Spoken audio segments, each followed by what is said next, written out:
Bonsoir. Ce soir, on vous emmène à Caracas, au Venezuela. Pour le roman de Juan Carlos Méndez Guedes, lui-même vénézuélien, le titre c'est La vague arrêtée. Le traducteur qui a ciselé vraiment le texte c'est René Solis et c'est un roman paru aux éditions Métayer. La vague arrêtée, ça fait allusion à une légende. Oui, c'est la légende de la montagne Avila.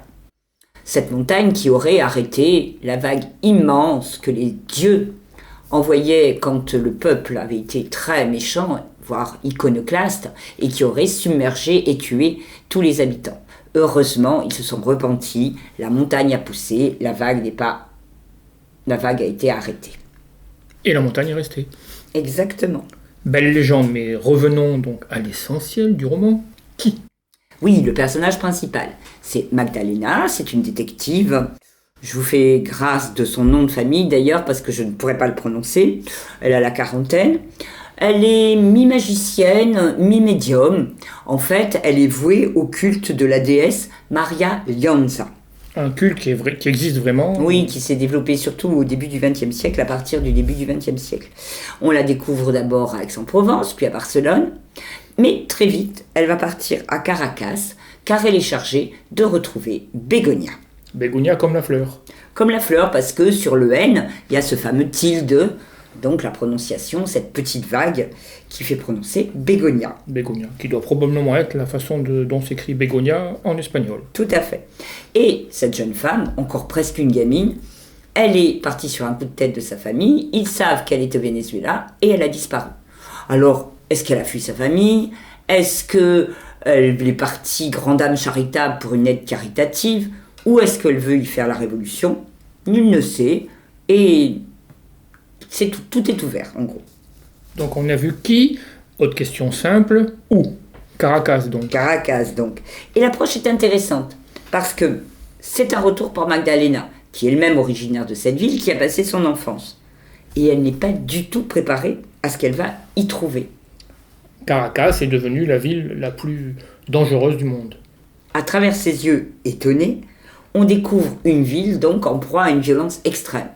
Donc un gouvernement très autoritaire qui appuie son pouvoir sur l'armée et sur les flics hyper corrompus. Et puis il y a aussi ces commandos paramilitaires. Les collectifs. Qui tiennent chaque quartier sous leur coupe. Et nul ne sait s'il va finir la journée finalement. Magdalena, comme je le disais, elle va vraiment de surprise en surprise parce qu'elle découvre aussi toutes les pénuries auxquelles les Vénézuéliens doivent faire face. L'essence, les denrées alimentaires, jusqu'aux tampons hygiéniques. Et c'est vraiment un procédé narratif que le lecteur découvre à travers les yeux de Magdalena cette ville, c'est très ingénieux. Et comment va-t-elle s'y prendre pour retrouver, ou pas d'ailleurs, Bégonia ? Elle va utiliser sa magie, son sorcière ? Ben oui, son talent de sorcière, mais celui-ci, il marche pas tout le temps. Alors on va employer des méthodes plus traditionnelles. Trouver des témoins et les interroger. Elle va donc s'adresser aux amis de la jeune disparue, et puis aussi, elle va aller interroger d'anciens amis. Et chacun d'entre eux va lui raconter un bout d'histoire, une bribe, un petit morceau du puzzle. Et le roman prend des allures de roman d'espionnage. Tout à fait, car au fur et à mesure des témoignages et de ses avancées, on ne sait plus qui croire. Et Magdalena va trouver sur son chemin des services secrets, des agents doubles, des flics pourris, évidemment, et même des amis qui la trahissent. Entre affaires politiques et assassinats crapuleux, la marge est immense et il y a de quoi faire.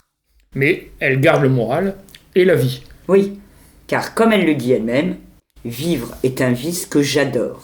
Et c'est une autre qualité de ce récit, c'est le punch et la vitalité inébranlable de Magdalena, une fille qui est aussi à l'aise avec un flingue dans les mains, elle n'hésite pas à s'en servir d'ailleurs, qu'au milieu d'une séance de spiritisme, de transe. C'est une femme à la sensualité débridée, au désir à fleur de peau. Cette peau qu'elle veut donc garder à tout prix donc. Tu l'aimes bien cette détective, on dirait. Oui, j'avais une réticence au début, ces histoires de magie, je trouvais ça un petit peu facile pour une enquête. Mais l'écrivain est très habile. Il joue avec une personnalité très complexe, celle de Magdalena, qui est une femme, évidemment, totalement humaine, mais avec des gros morceaux de super-héroïne. Et de l'héroïne à Caracas, il fallait au moins ça. Ben oui. Donc, ce que je vous conseille, c'est d'aller à la découverte de cette ville et de Magdalena. Elles valent la peine, et l'une et l'autre. Bonsoir. Bonsoir.